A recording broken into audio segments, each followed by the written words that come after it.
अप्रैल से 12 अप्रैल को दिल्ली में राहुल गांधी से सीएम नीतीश कुमार ने मुलाकात की थी। 12 अप्रैल को ही कांग्रेस अध्यक्ष मल्लिकार्जुन खड़गे से मुलाकात की थी और उसी दिन यानी कि 12 अप्रैल को ही दिल्ली में अरविंद केजरीवाल से भी मुलाकात करने पहुंचे थे मुख्यमंत्री नीतीश कुमार।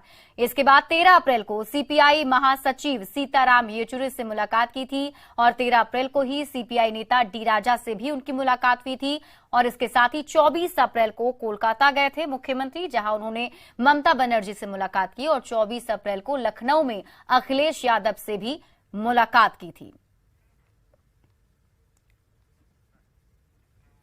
तो क्या बीजेपी सम्राट चौधरी को बिहार के मुख्यमंत्री पद का उम्मीदवार बनाएगी? क्या सम्राट चौधरी ही होंगे बिहार बीजेपी की ओर से सीएम कैंडिडेट?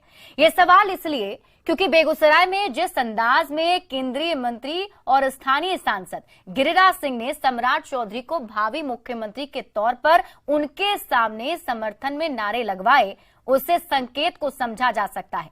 वैसे सम्राट दंगा मुक्त प्रदेश बनाने की बात कहते हैं, साफ है बीजेपी संकेत दे रही है कि यूपी मॉडल की तर्ज पर ही बिहार में सरकार चलेगी।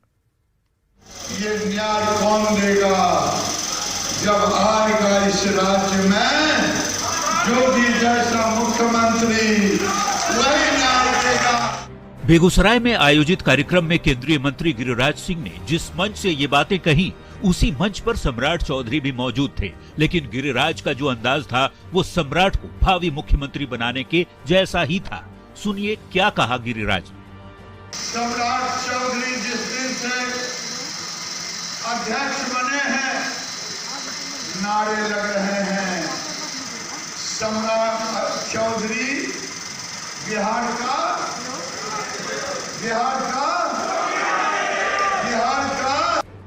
मंच पर गिरिराज के बोलने के बाद बारी सम्राट चौधरी की आई तो उन्होंने बिहार को दंगा मुक्त बनाने की बात फिर से दोहराई। लगे हाथ गिरिराज सिंह को नसीहत देने की भी कोशिश की। जिस प्रदेश में दंगा शब्द का नाम निशान नहीं मिटाना है, बिहार में कभी दंगा नहीं हो, इसकी कल्पना करना स्वाभाविक है। गिरिराज जी तो थोड़ा आगे बढ़कर बोलते रहते हैं। मंच पर गिरिराज ने समर्थकों से सम्राट चौधरी को भावी सीएम बनाने के नारे लगवाए। बीजेपी कार्यकर्ताओं का जोश भी हाई दिख रहा था, लेकिन बीजेपी प्रदेश अध्यक्ष सम्राट चौधरी का हाल ही में दिया एक बयान भी सुनना जरूरी है, जब उन्होंने कहा था कि यदि बिहार के मुख्यमंत्री की कुर्सी से नीतीश की विदाई होती है तो उस पर लव कुश समाज का ही कोई व्यक्ति बैठेगा। लव कुश समाज को मैं जरूर गारंटी देना चाहता हूं कि एक व्यक्ति यदि आपके बीच से राजनीतिक तौर पर जाएगा तो कोई दूसरा व्यक्ति सत्ता में नहीं बैठेगा, कोई लवकुश समाज का ही सत्ता में बैठने का काम करेगा।